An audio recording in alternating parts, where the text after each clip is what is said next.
होली का प्रहलाद बसंत की शुरुआत नई फसल से जुड़ी है। होली की कथाएं कामदेव ने प्रकट की थी बसंत ऋतु। कुछ ही दिनों के बाद 13 मार्च को फाल्गुन पूर्णिमा यानी कि होलिका दहन है। इसके बाद 14 मार्च को होली खेली जाएगी। इस पर्व की मान्यता होलिका प्रहलाद के साथ ही बसंत ऋतु और नई फसल से भी जुड़ी है। रंगों का यह पर्व उत्साह और आनंद का प्रतीक है। इस समय पेड़ों के पत्ते गिरने लगते हैं और नए पत्ते आने लगते हैं। प्रकृति में हमें बताती है कि जब पुरानी चीजें खत्म होती है तब ही नई शुरुआत होती है। उज्जैन के आचार्य ने बताया है कि होली में रात का महत्व काफी अधिक होता है। होलिका दहन की रात तंत्र मंत्र से जुड़ी साधना की जाती है। जो लोग मंत्र साधना करना चाहते हैं वे विशेष गुरु के मार्गदर्शन में मंत्र जाप और साधना करते हैं। भक्त प्रहलाद और होलिका से जुड़ी की मान्यता। प्रहलाद और होलिका की मान्यता सबसे ज्यादा प्रचलित है। प्रहलाद हिरण्यकशिपु का पुत्र था। वह विष्णु भक्त था। इस बात से हिरण्यकशिपु बहुत क्रोधित था और प्रहलाद को मार देना चाहता था। इसकी कई कोशिशों के बाद भी हर बार विष्णु कृपा से प्रहलाद बच जाता था। तब हिरण्यकशिपु की बहन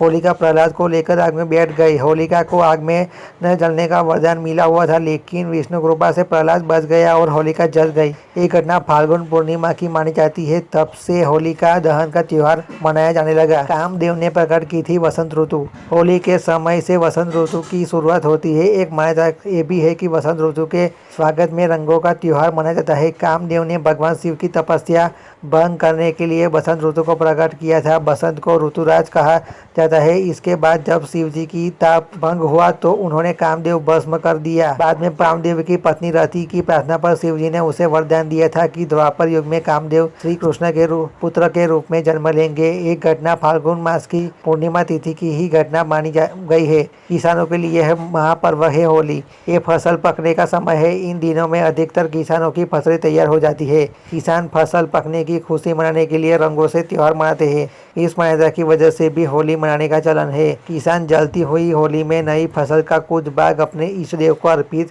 करते हैं और खुशियां मनाते हैं।